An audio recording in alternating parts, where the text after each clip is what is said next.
নমস্কার, আমি তৃণমূল কংগ্রেসের সাংসদ মহুয়া মৈত্র বলছি। একটি ছোট্ট ঘোষণা করতে চাই।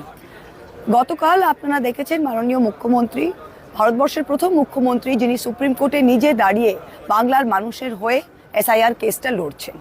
সেখানে সুপ্রিম কোর্ট পর্যবেক্ষণও দিয়েছে যে এমও যেটা মাইক্রো অবজারভার, সেটাকে নিয়ে সুপ্রিম কোর্ট আবার ভাবছে এবং এটা সম্পূর্ণভাবে অবৈধ। তাদের কোনো স্ট্যাচুটরি ব্যাকিং নেই।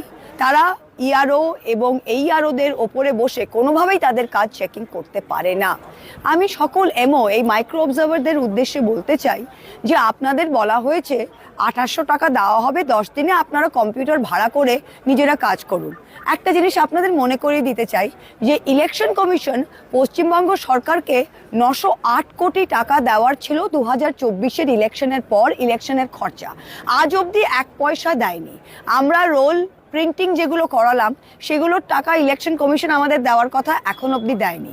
আপনাদের যে এই গ্যাসটা দিচ্ছে যে আপনারা নিজের পয়সা খরচ করে 10 দিনের জন্য 2800 টাকা দিয়ে আপনারা কম্পিউটার ভাড়া করবেন, আর আগামীকাল সুপ্রিম কোর্ট বলে দেবে যে মাইক্রো অবজারভার অবৈধ, তখন আপনাদের 1 পয়সা টাকা কিন্তু ইলেকশন কমিশন ফেরত দেবে না। এটা আপনারা মনে রাখুন, সবাই যে দৌড়ে গিয়ে কম্পিউটার ভাড়া করবেন। 1, 2, আপনাদের যেই অবজারভেশন বা যাই কিছু লিখছেন সেটা কিন্তু অবৈধ এবং সেটার জন্য আপনাদের যত উকিল বন্ধু আছে তাদেরকে রেডি করুন, কারণ আপনারা এটা জুডিশিয়ালি অ্যাকাউন্টেবল থাকবেন।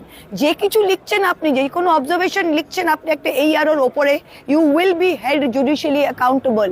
আর আপনার কোনো কমেন্টের জন্য যদি কারো নাম কাটা তো দূরের কথা, কোনো এক্সট্রা হয়রানিও হয়, তবে you will be held accountable personally.